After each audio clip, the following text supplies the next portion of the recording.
Salut à tous, j'espère que vous allez bien. Donc aujourd'hui une nouvelle vidéo et je vais vous parler d'un sujet important encore une fois. Il s'agit de l'échauffement avant une séance de musculation. L'échauffement, c'est la partie de votre séance qui est bien souvent la plus négligée mais qui est la plus importante. Cette partie de votre séance va vous assurer une séance de qualité, des objectifs validés, des exercices réussis.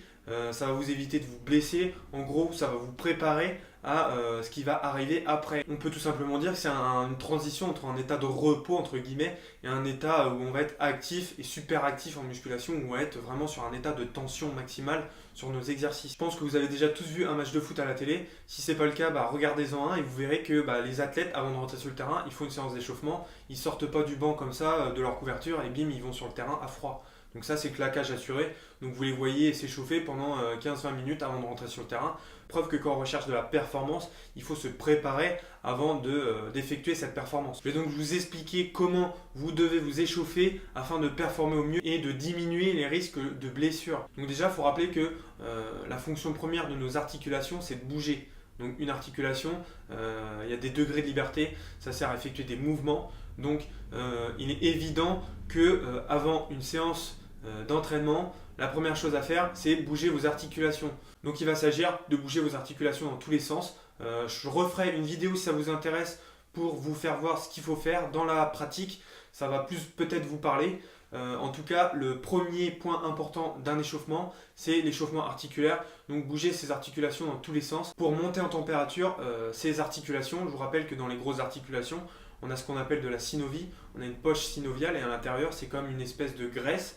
Et cette graisse-là, à force de bouger, on va la chauffer. On va ainsi faciliter les mouvements des articulations. C'est un peu comme une voiture. Si votre voiture est froide et vous lui rentrez dedans comme un malade, forcément, au bout d'un moment, ça va mal finir. Elle va finir par tomber en panne. Donc là, c'est exactement pareil. Votre corps, c'est une machine incroyable. D'ailleurs, on n'a pas conscience de ce qu'on est vraiment, de la machine qu'on a en notre possession. Et je pourrais aussi refaire une vidéo sur le sujet parce que c'est vraiment quelque chose de fascinant. Donc je vous conseille vraiment de prendre soin de vous échauffer et de bouger vos articulations dans un premier temps. Ensuite, passer l'échauffement des articulations. Comme on a vu dans la vidéo sur les automassages, vous pouvez effectuer un automassage, des automassages sur les zones qui vont être travaillées. Je reprends l'exemple, si vous travaillez les pectoraux, les biceps, vous pouvez masser les pectoraux, le deltoïde antérieur de chaque côté, les biceps, les triceps. Vous pouvez masser un petit peu les trapèzes si vous voulez avec le rouleau. Je vous rappelle que les trapèzes aussi jouent un rôle important au développé couché. Donc après cet échauffement articulaire, il s'agit en fait de préparer votre mobilité, préparer vos tissus musculaires à ce qui va arriver par la suite. Vous allez en plus diminuer les adhérences, éliminer les trigger points. Donc pour la contraction musculaire, c'est plutôt top.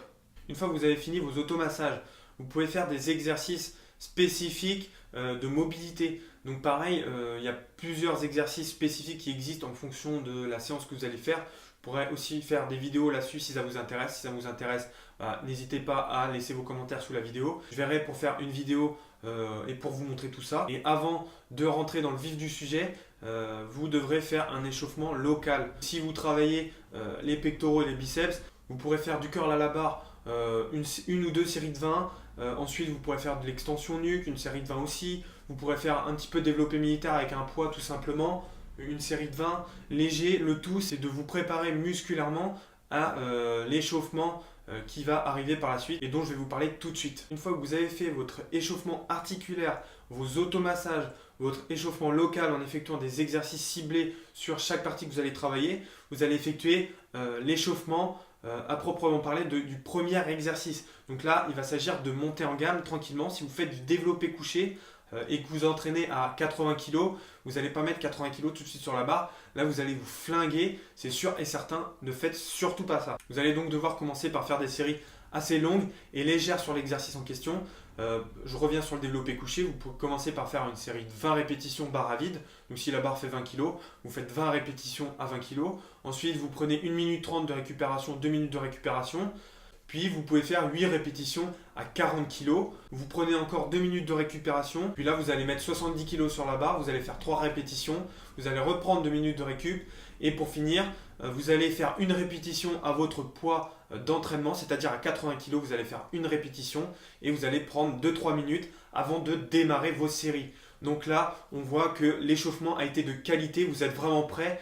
On est parti d'un point vraiment, d'un seuil assez bas, d'un seuil de repos, et on est monté tranquillement, de manière logique, jusqu'à un stade où on va être prêt musculairement à effectuer l'effort nécessaire pour valider nos objectifs. Donc c'est important de comprendre qu'on ne passe pas d'un état de repos à un état d'effort comme ça en claquant des doigts. Ça marche pas. Il faut y aller progressivement. C'est tout comme la prise de muscle. Ça se fait sur le temps, sur des années. L'échauffement, c'est pareil. Ça se prépare, ça se construit. Il faut qu'il y ait une logique. Donc ça, c'est important aussi de l'assimiler. Et j'espère que vous avez éclairé sur le sujet. Si vous effectuez un travail sur d'autres parties du corps, c'est exactement la même chose. Si vous faites une séance jambes, eh bien, vous n'allez pas effectuer tout de suite votre squat à 100 kg. Vous allez vous échauffer au préalable, comme je viens de vous l'expliquer. Il s'agit en fait d'adapter cette méthode d'échauffement à votre séance d'entraînement. En fait, c'est pas très compliqué. Une fois que vous savez ça, vous savez vous échauffer pour toutes vos séances. Je voudrais juste rappeler que lorsque vous changez d'exercice, vous devez refaire un échauffement préalable sur l'exercice.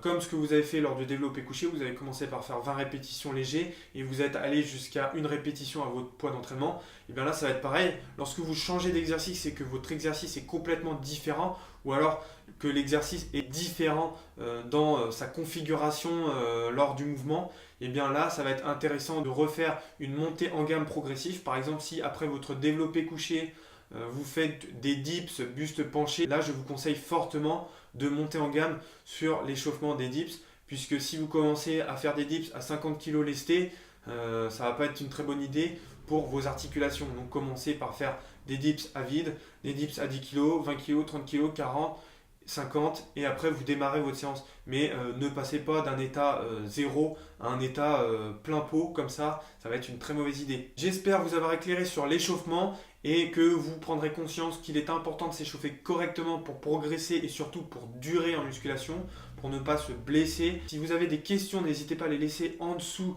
la vidéo, je me ferai une joie d'y répondre. N'hésitez pas à laisser un pouce bleu.